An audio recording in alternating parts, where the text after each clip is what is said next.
Oi, gente, tudo bem? Hoje eu vou trazer um assunto para vocês que me perguntam bastante, que é sobre pensão alimentícia. Meu nome é Ana Célia, eu sou advogada e vou falar um pouquinho para vocês sobre a questão da pensão alimentícia. Antes de eu dar continuidade nesse vídeo, não esqueçam de ativar o sininho de notificações, trazer suas perguntas, deixar o seu like e seguir a nossa página no Instagram. Então, quando nós vamos falar sobre divórcio consensual, que eu já falei aqui nesse canal sobre esse assunto com vocês podem falar sobre todos os assuntos, porque como a situação é consensual, você pode trazer a informação de alimentos, pode trazer a informação de visita, de guarda, eu já tinha falado sobre isso, né? Então, quando não é possível fazer acordo, é necessário fazer uma ação separada de alimentos. Por quê? A ação de alimentos, quem pede alimentos são os filhos. Então, como o filho está pedindo alimentos e ele é menor, ele é representado pelos genitores, ou pelo pai ou pela mãe. E a pessoa que pede alimentos não é a mesma pessoa que se divorcia. Então, muitas vezes o juiz pede para que sejam separadas essas duas ações, porque quem se divorcia, quem está requerendo a visitação são os pais. E quem está pedindo os alimentos são os filhos. Então, os ritos são diferentes e há uma confusão processual aí. Para evitar isso, as ações são separadas. Ah, mas é claro que vão vir pessoas dizendo assim, eu já vi muitas ações que correram juntas. O juiz, vendo a possibilidade de haver uma conciliação, ele mantém as duas situações juntas, os pedidos juntos, e numa audiência de conciliação, não havendo conciliação, pode ter certeza que ele vai pedir para separar, porque os ritos são completamente diferentes. E aí eu vou trazer para vocês aqui algumas questões recorrentes sobre alimentos que vivem me perguntando. A primeira pergunta geralmente é a seguinte: ah, mas a questão dos alimentos, quanto que o juiz define de alimentos? Gente, os alimentos, eles são uma proporção do salário mínimo, quando a pessoa não tem uma renda prevista no contra-cheque, ou uma proporção no contra-cheque da pessoa. Então vamos lá, digamos que a pessoa receba 10 mil reais. Então eu vou colocar uma proporção de 30% no contra-cheque, vai sair 3 mil. Mas eu não consigo comprovar que a criança gasta esses 3 mil. Os alimentos são para pagar os gastos da criança e não os gastos da mãe da criança, da casa que a criança vive. Então, eu posso definir, e a jurisprudência, as decisões judiciais, elas se baseiam nisso, eu posso definir que os alimentos são baseados na necessidade e possibilidade. Então, é o binômio necessidade e possibilidade. Possibilidade de quem paga e necessidade de quem recebe. Quem recebe necessita de 3 mil?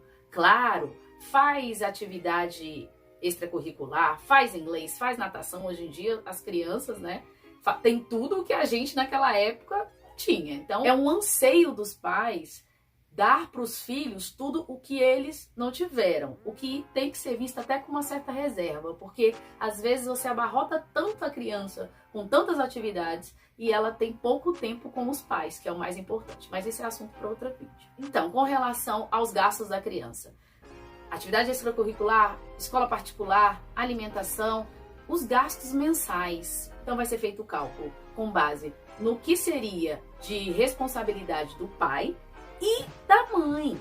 Sim, porque não é porque o pai ganha mais ou que a mãe ganha mais que vai pedir alimentos para o filho na proporção maior e ela ficar numa boa não tendo que, ou ele, né, não tendo que arcar com absolutamente nada. Não é assim que funciona.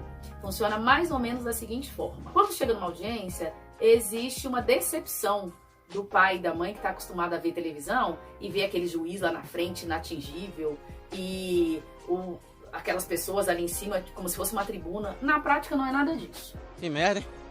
Sabia não? Numa audiência vai estar lá o juiz, o Ministério Público defendendo o direito do menor, do incapaz, do seu filho, e o escrivão, que é geralmente quem fica digitando a ata, porque o juiz, enquanto está conversando com as partes, para ele estar fazendo as duas coisas, complica mais um pouco. Então o juiz vai conversar com a parte, sim, numa audiência de conciliação, o juiz conversa com a parte. Ainda que estejamos vivendo uma situação em que as audiências estão sendo virtuais, o juiz conversa com a parte. Ele chega lá, Ana Célia, A senhora sabe o que está sendo discutido aqui agora, né? Digamos que eu seja a ré na ação de alimentos. Estamos falando aqui da ação de alimentos e que está sendo cobrado o valor tal. Você concorda? Quanto que você ganha? Aí o juiz pega um papel, uma caneta e começa. Vamos lá. Seu filho estuda em escola particular? Coloca a escola particular. Vamos dizer que a escola particular seja R$1.000. Faz natação? Faz inglês? Aqui tá dando um gasto da criança. Plano de saúde? Tem. Tá dando um gasto aqui da criança de R$2.000. Quanto que tá no seu contra-cheque R$2.000? Dá 20% do meu salário. Tá, mas a mãe também tem a responsabilidade. Se os gastos da criança mensais são R$2.000, então seria 50%, R$1.000 para a mãe, R$1.000 para o pai. E aí seria 10% dos rendimentos. O senhor concorda em pagar 10%? 15%? Geralmente um filho só, o senhor paga aluguel, tem outras despesas, é uma renda mensal, tudo isso é levado em consideração. Não é aquela questão que eu vejo muito, né? Eu vou ameaçar e vou tirar tudo que você tem, ou então eu vou cobrar pensão e o juiz vai definir muito além do que você está querendo pagar. Não é assim, gente. É o que eu sempre digo em todas as ações. Tentem sempre o consenso, mas o consenso pensando no direito do seu filho. E existe ainda uma situação mais complexa ainda, que é quando o pai paga a pensão alimentícia e ele acha que ele não precisa mais visitar. Gente, uma coisa não tem nada a ver com a outra. Eu vou falar em outro vídeo sobre essa questão das visitações, mais especificamente, mas quando você paga pensão é uma coisa e o seu dever de guarda, se a guarda for compartilhada ou a guarda for unilateral, o seu dever de guardar seu filho, visitar seu filho e ter contato com seu filho permanece. E se isso estiver previsto em alguma ação judicial, quem detém o lar de referência pode entrar com cumprimento de sentença. E caso não sejam cumpridas as visitas que estão previstas naquela ação, você pode entrar com um pedido de multa, que é chamado de astrentes, e esse nome bem feio significa simplesmente multa, e essa multa ela é paga para o Estado, caso você não cumpra. Então são várias questões sobre alimentos.